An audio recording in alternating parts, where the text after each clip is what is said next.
Continuamos con La Noche.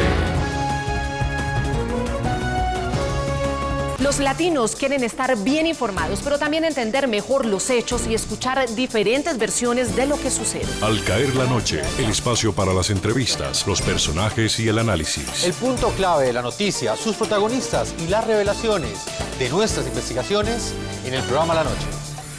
La Noche, martes a viernes a las 18 horas en la costa este de los Estados Unidos. Somos opinión. Somos NTN 24.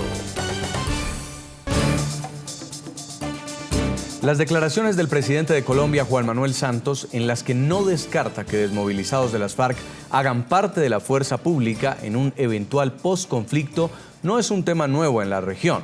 En El Salvador, la firma de un acuerdo de paz entre el gobierno y el Frente de Farabundo Martí para la Liberación Nacional permitió que exguerrilleros pudieran hacer parte de la Policía Civil, mientras que en Nicaragua, miles de combatientes del Frente Sandinista de Liberación Nacional pasaron a integrar el ejército nicaragüense cuando fue derrocado Anastasio Somoza. El Salvador. Con la firma del Acuerdo de Chapultepec en el año 1991, el gobierno de El Salvador y el Frente Farabundo Martí para la Liberación Nacional dieron fin a más de 20 años de conflicto armado, una guerra en la que hubo más de 75.000 muertos y desaparecidos, así como graves violaciones a los derechos humanos. El acuerdo concluyó con reformas al sistema político del país en lo referente a derechos humanos, impunidad, sistema electoral y sistema judicial. Pero también hubo cambios al sector militar y a la seguridad pública. Se dispuso de un programa para la reinserción a la vida civil para los desmovilizados. Se limitó el papel de las Fuerzas Armadas a la defensa de la soberanía y la integridad del territorio nacional. Además, se creó la Policía Civil, un cuerpo de seguridad integrado por al menos 30% de los excombatientes del Frente Farabundo Martí para la Liberación Nacional, quienes recibieron formación militar bajo la supervisión de una misión de observadores de las Naciones Unidas. Pese a estas medidas, la violencia no disminuyó, por el contrario, los niveles se dispararon. Los homicidios pasaron de 8.019 en 1996 a 8.281 en 1998. Nicaragua. Desde el derrocamiento en julio de 1979 del gobierno del presidente Anastasio Somoza por el Frente Sandinista de Liberación Nacional, el ejército nicaragüense ha experimentado una serie de cambios. Lo que hasta 1979 se consideró como la Guardia Nacional pasó a ser el Ejército Popular Sandinista y fue integrado por mayoría de esta colectividad revolucionaria. En 1990, pese a que el sandinismo perdió la presidencia en las urnas a manos de Violeta de Chamorro, el ejército se mantuvo bajo el mando del FSLN. En el presente, el Ejército Nacional de Nicaragua está integrado por ex-somocistas, ex-sandinistas y ex-contras, como se le denominaba a los diferentes grupos insurgentes que se oponían al gobierno y que se desmovilizaron en el año 1990. En nuestros estudios de NTN 24, José Félix Laforí, presidente de la Federación de Ganaderos de Colombia. Estaba escuchando al senador decir que usted está aportando al debate del proceso de paz. Usted ha sido muy crítico del modelo actual que el presidente Santos negocia con las FARC. ¿Usted cambió de opinión? No, bajo ningún punto de vista. Yo siempre he creído que es mejor derrotar al crimen que negociar con los criminales, por supuesto. Ahora bien, y mucho más cuando el primer punto de la agenda es el tema del desarrollo rural. Es el gobierno el que conduce un proceso. Es el gobierno el que tendrá de alguna forma que responder a los 47 millones de colombianos, donde yo soy un ciudadano de más. Yo le agradezco la muy amable referencia. Y más bien, en esa misma dinámica de aportar, yo le pregunto, ¿por qué es bueno uno de estos desmovilizados cuidando puentes, cuando yo creo que ni puente ni infraestructura de oleoductos deberían de cuidarse, porque si ya se firma la paz ya sería el colmo que continuaran volando oleoductos? ¿Cuál es la razón para que, por ejemplo, no presten algún tipo de servicios cívicos en las mismas ciudades?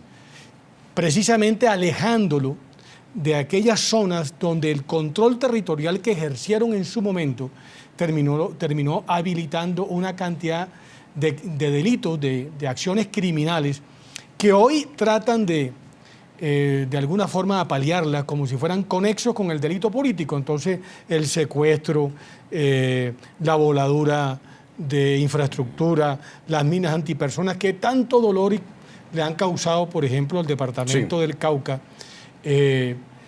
vamos a permitirles que se mantengan en esos entornos. Yo creo que por el contrario, hay que sacarlos de allá. Senador, si la propuesta es un cambio, ¿por qué condenarlos a que su único futuro sea empuñar un arma porque eso es lo que saben hacer? Pero ¿quién los va a condenar? Primero, no es la única opción. Habrá gentes que puedan prestar sus concursos en la reinserción a la vida civil en otros espacios y hay que buscarlos. Yo estoy en este momento en Medellín, en el marco de la Feria Colombiates, y usted no se imagina lo interesante que es escuchar a empresarios de las confecciones, a empresarios de los textiles, que entre otras cosas es parte de nuestra oferta al mundo, por buen diseño, por buena calidad, diciendo: necesitamos operarios porque unas buenas políticas públicas del gobierno han hecho que nuestro sector crezca después de muchos años de dificultades. Y nosotros podemos aportar mucho en el posconflicto. Pero hay unos temas en particular, mire, hay personas que su vocación es esa. De alguna manera, y bien lo sabe el doctor Libreros, bien lo sabe el doctor Laforí, en muchas regiones donde el Estado no hizo presencia, se terminaron creando este tipo de manifestaciones ilegales de presencia de seguridad, y algunas de esas personas tienen esa vocación. Entonces yo digo, hay unos poliductos que van a seguir siendo atacados, ya no para bombardearlos, ya no para generar un acto de ataque al establecimiento, de ataque al Estado, sino para robar la gasolina, para robar el petróleo. Y yo me pregunto, hombre, ¿y por qué no podemos utilizar algunas de estas personas para que nos ayuden a cuidar y liberemos unos oficiales muy bien preparados, liberemos unos soldados muy bien preparados para que enfrenten otras manifestaciones de violencia que evidentemente vendrán en el posconflicto? En El Salvador se crece la criminalidad no porque reinsertados estén dando seguridad, sino porque, ustedes bien lo saben, después de un proceso de paz se generan una serie de bandas, una serie de cosas que tenemos que controlarlas, que tenemos que atacarlas y que evidentemente van a generar unos picos de violencia, pero más fácilmente controlables en el lapso del tiempo. Ahí también nos pueden ayudar. Yo quiero traer una experiencia. No hay que ir a El Salvador, no hay que ir a Guatemala, no hay que ir a Nicaragua. Cuando se firmaron los acuerdos de paz con el M-19, algunos de los guerrilleros rasos terminaron vinculados con el Estado en un organismo de seguridad que era el DAS, dándole seguridad a sus propios comandantes. Senador, todavía hay algunos de esos exguerrilleros trabajando, dando seguridad a estas personas. pero no deberíamos estar discutiendo si un grupo de desmovilizados va a entrar a la policía rural o no, un plan industrial, agrario, para brindarle oportunidades a estas personas. Usted, como uno de los líderes, de los grandes pensadores del país, ¿podría hacer una propuesta para que estas personas que finalmente terminen entregando las armas hagan parte de la vida productiva del país? Es lo que le acabo de responder. Yo vengo de reunirme hace menos de una hora con un grupo muy importante de empresarios. Doy el nombre, la Cámara Colombiana de la Confección, que agremia 3.500 industriales de las confecciones. Vengo de reunirme con sector textilero que dice, mire, la reforma arancelaria, el buen momento de la apreciación del dólar y la depreciación del peso nos vuelve a convertir en exportadores netos. Hemos ganado más espacio en el consumo interno. Necesitamos operarios. Nosotros podemos pensar en talleres urbanos y rurales para recibir, aparte de esta fuerza que quiera cambiar las armas por este tipo de acciones, que obviamente están acompañadas de capacitación y de otras cosas. Algunos de ellos tienen vocación agraria. En sus inicios fueron campesinos reclutados por esta guerra. Pues también hay que brindarles una posibilidad. No crean, y no creo que el presidente sea tan ingenuo de creer que va a coger a todos los guerrilleros y los va a convertir en gendarmería inmediatamente, pero algunos de los desmovilizados a lo mejor nos pueden prestar un buen papel ayudándonos en esa seguridad. Yo voy a decir una cosa que solo me compromete a mí. Yo sí prefería contratarlos para que nos brinden seguridad y no mantenerlos en esquemas de inseguridad como los que tenemos hoy. Profesor Jairo Libreros, ¿Cuál es la responsabilidad de quienes están encabezando la propuesta, este modelo de paz, para que quienes se desmovilicen no encuentren como única alternativa salir a empuñar un arma?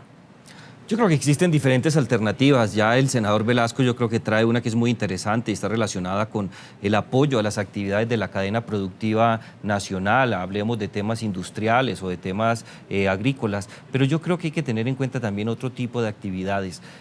Estos desmovilizados tienen que hacer parte de una cadena que esté por completo separada de cualquier actividad de la fuerza pública. El senador Velasco también citaba el caso de El Salvador, pero yo quiero hacer una precisión sobre esa responsabilidad. Si bien los desmovilizados que se vincularon a la Policía Nacional Civil o al Cuerpo Armado Municipal, que son pequeños servicios de policía que territorialmente tienen una función muy parecida a lo que puede llegar a ser la Gendarmería, ellos también tienen responsabilidad sobre ese particular, porque estos excombatientes fueron los que facilitaron en cierta medida no solamente los contactos, sino una impunidad muy grande cuando llegaron los maras a toda Centroamérica y particularmente a El Salvador. En esa medida yo no estaría de acuerdo en que ellos cumplan algún tipo de función de seguridad. La idea de la Gendarmería o de un servicio de policía rural es importante, la necesitamos, no tiene nada que ver con una ruptura constitucional, pero pensar en vincularlos a personas que llevan tantos años en la guerra, que tienen una formación doctrinal muy seria, sobre todo en algunos sectores de las FARC, y que han cometido delitos de lesa humanidad o crímenes de guerra,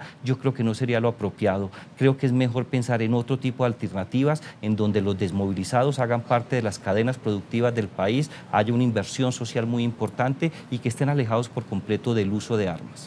A propósito del tema del día, le estamos preguntando a nuestros televidentes cuál es su opinión sobre la propuesta del presidente Juan Manuel Santos que permitiría a eventuales desmovilizados de las FARC hacer parte de una policía rural. Los invitamos a que sigan escribiéndonos a las cuentas de Twitter del equipo periodístico del programa La Noche. Vamos a una pausa, ya volvemos en nuestro bloque final, en La Noche.